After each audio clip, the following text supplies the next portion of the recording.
My name is Chill Panic, and I'm a bear. Bears don't do that, I don't think. I hope I'm never close enough to a bear to know what they actually sound like. I think it's more like... But, Chill Panic Diaries episode, I forgot again, yay! Just a quick little update. It is currently February 26th, I think, maybe the 25th, I don't know, 2025. Some recent changes in strategy is that I got the YouTube shop finally connected. I got Fourth Wall connected to YouTube shop, and that kid looks sketchy as fuck. He looked like he about to shoot up something. I mean, not like that, but like, get on the ground type shit. But I guess they don't even say get on the ground. They're just like pop, pop, pop. I don't know how that works. But yeah, so things have changed in strategy. Is I got my YouTube shorts scheduled to come out till May 24th.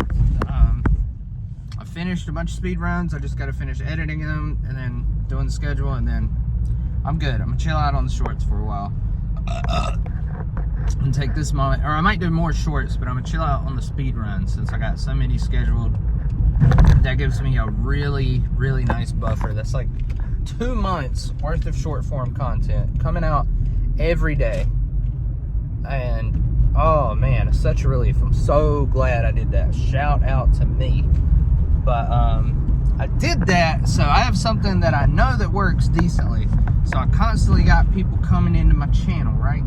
Got these motherfuckers coming in. And then while they're coming in, I know speed runs are not gonna work forever. And I pray to fucking God they don't work forever, because I'm really getting tired of doing them. So I want to experiment now with different forms of short form content that I can do that's a little more creatively fulfilling.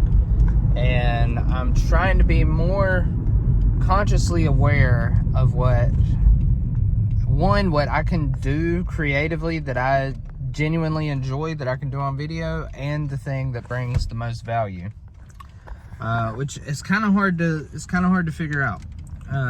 So since I got my taxes back, you know, I decided to get some coaching from vidIQ.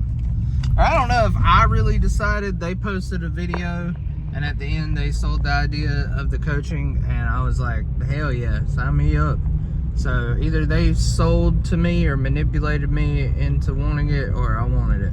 Maybe it's a little bit of both. But either way, I'm glad. It was like $125 with some discount they had. And man, broski, it's helping. It's helping, because like I always fucking ask everybody around me, what do you think about this thumbnail? What do you think about this title? And I tell them like, I'm trying to do this, I'm thinking about doing this, and nobody gives a fuck, and that's fine. Because, I mean, that's just how it goes, because they're not doing YouTube, so why would they give a fuck? And they're polite about it, you know? Like, my brother, for instance, he's nice about it. When I have wins, he congratulates me. It's like, hell yeah, he's very supportive. There's just not a conversation there, because he doesn't feel like he has any valuable insight, because he doesn't really do YouTube, so it's just I have nowhere to get good feedback from. So that's been the great thing about having this coach, is having the feedback. Because for one thing, my coach Rohan, I don't know how to say it. One thing he did was go to the home tab on my YouTube channel, which I never do myself. And he pointed out some things that in hindsight, do your math homework, are very, very fucking obvious. That was not obvious to me. Like, for instance, I needed to change my profile picture to be me with the weed glasses and the green suit. Because, you know, that's who I am on YouTube. But I still had my logo from like 5 years ago. So I changed that. He also said, like, I basically have no channel banner. It's just like some weird AI art I made a long time ago that was just like a background. And I mean a real long time ago. Like in 2019, probably. 6 years ago.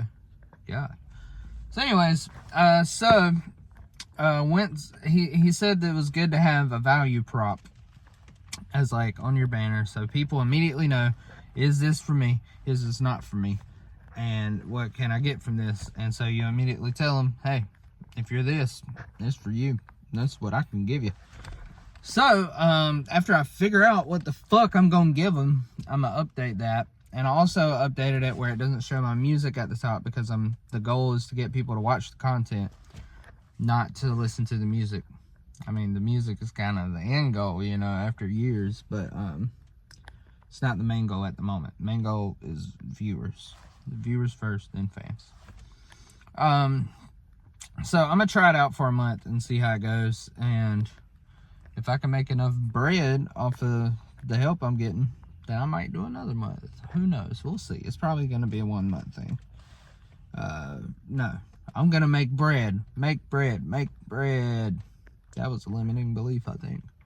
It's hard not to have a limiting belief when the outside world has been just showing you that your limited beliefs are correct for so long. It's difficult, and I'm so tired. I'm so tired right now. Oh my goodness. So I got the shorts, the speedrun shorts going out for a minute, which, hey, super happy about, because now I can focus more on experimenting with short form and long form. I felt like I was getting pigeonholed into the Linkin Park stuff, so I'm not sure I really want to do that. But I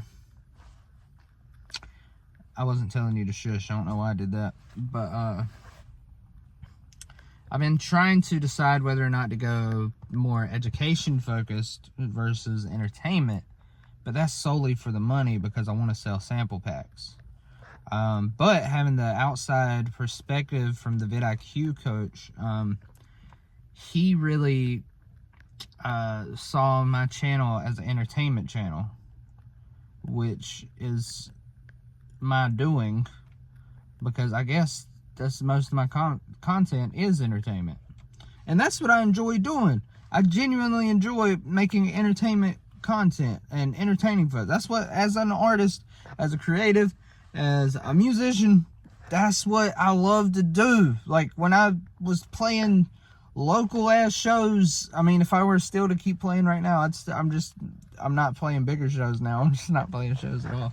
But when I was playing these tiny ass shows, I put weeks of effort into the set list, and having little skits and stuff in it, and doing a weird outfit and everything, like, just because, not for money, not for anything, except I just wanted people who went there that are used to seeing just these bands just doing the same shit, just playing their music, and that's it. I wanted them to be glad that they came to a local show and have a good time and be thoroughly entertained. And I think I got close to that goal. I think I at least made it a little different for people. Shout out to Milltown Java, Amanda Panda.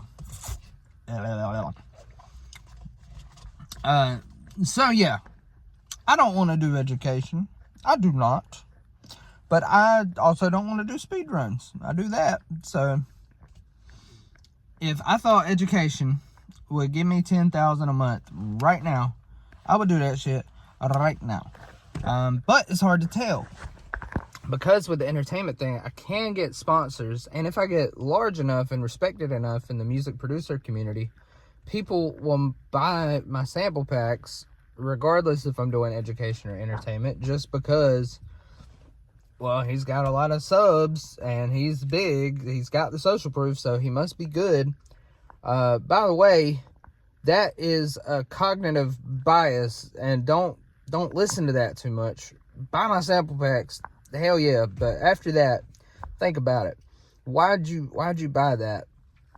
Because as I grow in subscribers and views, it really makes you understand that the people that have millions of subscribers, to people that are making 100,000 a month or 20,000 a month or whatever amount of money to you seems like ridiculous and that's like unreachable.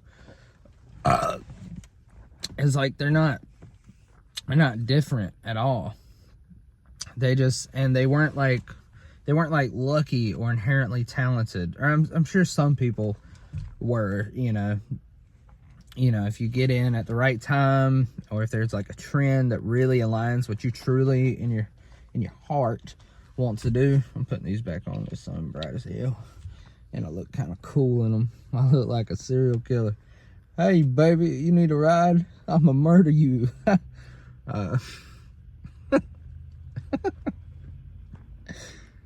That's crazy. People really do that. I can't even, like, why? That sounds like so much work. Like, murdering people, like, that's like, you gotta do so much. You gotta run from the cops now. You gotta cover your tracks, and just the act of killing somebody. I'm sure nobody wants to be dead, you know, except for, I guess, poopicidal peoples.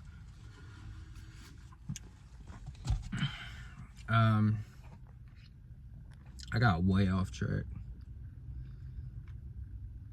Who that is? It's Kyle. I know him. He's pretty cool. But he's gonna see me recording a video in my car, and I care about his validation for some reason. I'm gonna keep talking. I'm gonna keep on. So basically, my strategy right now is have that little bed of shorts coming out for the 2 months so that I can experiment. I'm planning on right now doing some content. I've seen some things popping off on YouTube that I haven't really seen much before that are doing well for small creators that are music producers, which is like making a makeup commercial type beat or making a shitty ringtone type beat. Just like kind of funny things and in different spaces type beat, you know. So I'm thinking of doing something like that, but creating theme songs for game characters, famous TV people. I'm trying to get a little bit more targeted towards Gen Z producers, because, you know, producers who, first of all, I feel like for the most part, Gen Z producers are more creative, and also that's like the age group where you're just starting out and trying to learn everything.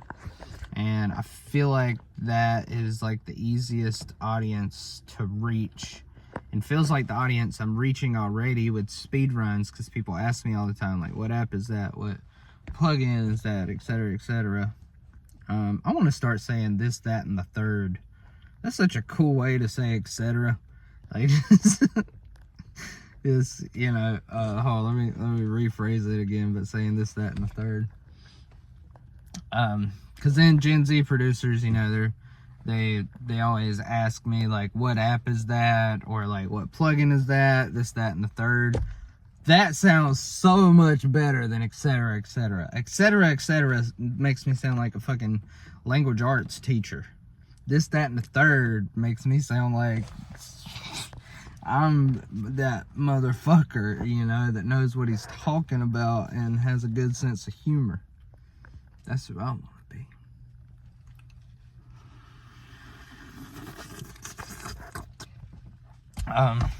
Also, I want to focus more on my spirit's purpose, which I was writing down some shit, trying to figure out what that is.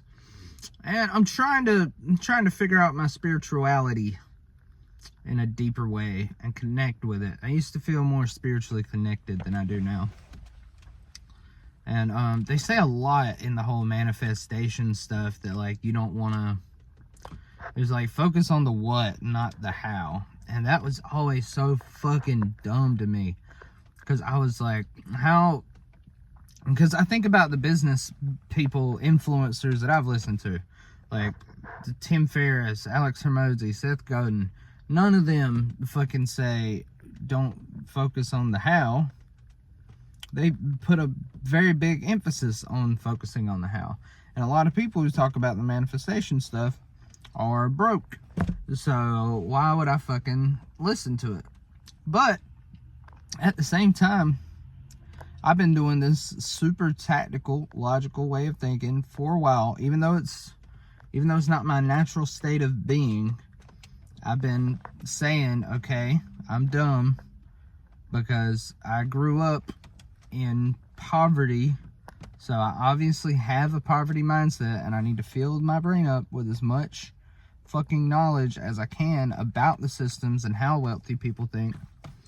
And I think there's value in that for sure. That's really important to do. I think if I had not have done that, I would be in a really bad place right now. I'm doing okay. The ship's still kind of rocky, but I'm miles, I'm kilometers, I'm continents away, I'm planets away from where I was 5 years ago. And that is for that reason. For knowing that I don't know everything and that I need to take in this information, because I have been conditioned by poverty my entire life, and most of my friends were always poor, or at least not like well off, and didn't have a good way of thinking about money. And so that's just, I feel like the unconditioning is very important. So, but I've been doing that for like a decade now. So I think I want to come back to the spirituality a little bit and kind of mix it with money in a way where, and I think it works on the logical plane too, because if I focus on what I am uniquely best at, giving value to somebody, then I'm more likely to make more money because it's something they can only get from me. And I'll also feel more fulfilled because I'm doing what I genuinely feel like I was put here to do. So I'm trying to get back to the roots of that. And yeah, I know a lot of production stuff and mixing and mastering stuff, but I'm not fucking Virtual Riot or Mr. Bill or Chris Lord Algae or one of those motherfuckers. I'm not like that smart with it, and I don't want to be, because I enjoy the process of making the music. I do like learning, I do like the knowledge of sound design. I do like that technical aspect, because that's like really fun, and I like the benefits of knowing how to mix, because then I can put everything out myself. But if I had a bunch of money, I'd pay somebody to mix my shit every fucking time. So yeah, I'm trying to get better about finding what is my unique purpose that I can give. And one thing I really want to do is I want to break people out of their sad trance. And I don't think most people see this trance that I see. I see it in motherfuckers' eyes, and it pisses me off. Like, there's this person I have to meet with every week for work that works at another company. I didn't want to get into specifics of it, because just in case he sees this, I ain't trying to call nobody out specifically, But I see him once a week. And if I'm not fucking exhausted and I have some energy, I try to, howdy partner, or what's going on, cheese? Just something weird, just something that's like you wouldn't usually say to somebody. And I'm proud of that, by the way, because that takes some bravery. You gotta really drop your ego and say, I don't care what this person's gonna think about me, because I care more about breaking them out of this trance than my social fucking status or whatever. And I honestly do, for the most part. I'm human. I also have an ego, so it doesn't work like that all the time. But one of my main things I like to do is to break people out of that trance they're in. So many people are in this like loop. Like, oh, I'm going to work, I'll do this, and then I do that. And then we do this, and then we do that. And then I gotta do this, and do that. Left, right, left, left, right, left. The hippopotamus is coming on my back. What the see, shit like that. So, it's the most satisfying feeling when somebody cracks a smile. When somebody you see them, you see their eyes just fucking like, and then you get them to laugh a little bit in there. See a little bit of light. Oh my God, I just looked like my fucking dad for a second. That was scary. Jesus. I am my father's son, I suppose. But, yeah, and you see that light come back. Oh man, it's the best feeling. Oh my goddamn. I was trying to make my sunglasses come down. Fuck. Alright, I gotta get out this bitch because I'm starting to get hot and I've developed cholinergic ulceritis or something like that, where I get weird bumps and hives all over me when I get hot, which is scary and I don't like it. But yeah, new strategy is experimenting. That's it. Just fucking experimenting with more long form, going more hardcore on the long form. Now that I have some shorts coming out with speed runs, like set for a minute. And also I've been responding to comments for requests of songs doing speed runs. A couple of them have done really well. A couple of them have done horribly. So I don't think it's going to be a long-term strategy with those types of shorts or speed runs. But yeah. And also I'm hoping that a game company or short film people or something like that will hit me up to do some production work by doing theme songs for different characters. I think I'm gonna do a certain amount of videos like that and just see how it goes, and that's all I can do. And I'm gonna make them more focused on breaking them out of the matrix and just inserting some chaos into a very orderly world. That's it. I'm Chill Panic. It's February 20-something, 2025, and your boy going places.